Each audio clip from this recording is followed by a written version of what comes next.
শব্দ দূষণে প্রাণ ওষ্ঠাগত রাজধানীবাসীর, তবু যেন দেখার কেউ নেই। বাণিজ্যিক এলাকা তো বটেই, আবাসিক এলাকাতেও দিন রাত চলছে শব্দ দূষণ।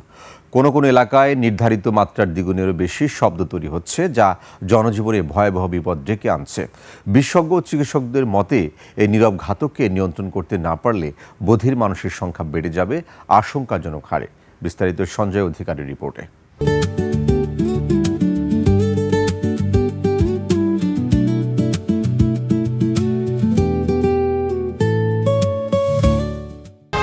বাংলাদেশ সচিবালয়ের সামনের এই সড়কটি নীরব এলাকা হিসেবে ঘোষণা করা হয়েছে অনেক আগেই।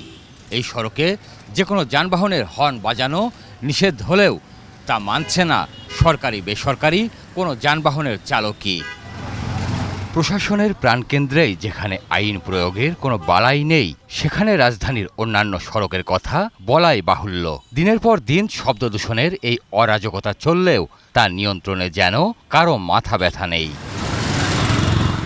ঢাকা শহরে শব্দের অনুমোদিত মাত্রা আবাসিক এলাকায় 55 ডেসিবেল ও বাণিজ্যিক এলাকায় 70 ডেসিবেল, কিন্তু এই মাত্রা কোথাও কোথাও 119 ডেসিবেল পর্যন্ত পৌঁছায়।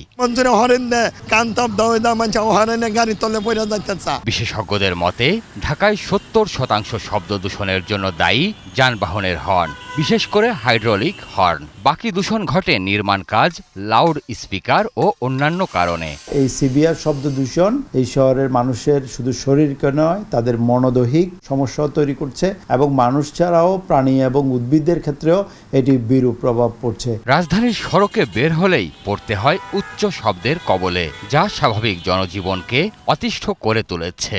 শব্দ দূষণে মানুষের প্রচন্ড ক্ষতি হয়, এমন পর্যায়ে হর্ন দেয় যাতে রোগীরও সমস্যা হয়ে যায়। 10 তলা উপরে থাকলেও দেখা গেছে নিচে হর্ন বাজলে এটা কানে খুব লাগে। অতিরিক্ত শব্দ তাদের হার্টে একটা বিরূপ প্রভাব ফেলে। চিকিৎসকদের মতে অতিরিক্ত শব্দের কারণে ঢাকাবাসীর শ্রবণ শক্তি হ্রাস, অনিদ্রা, উচ্চ রক্তচাপ ও মানসিক অস্থিরতা সহ নানা জটিল স্বাস্থ্য ঝুঁকি বাড়ছে।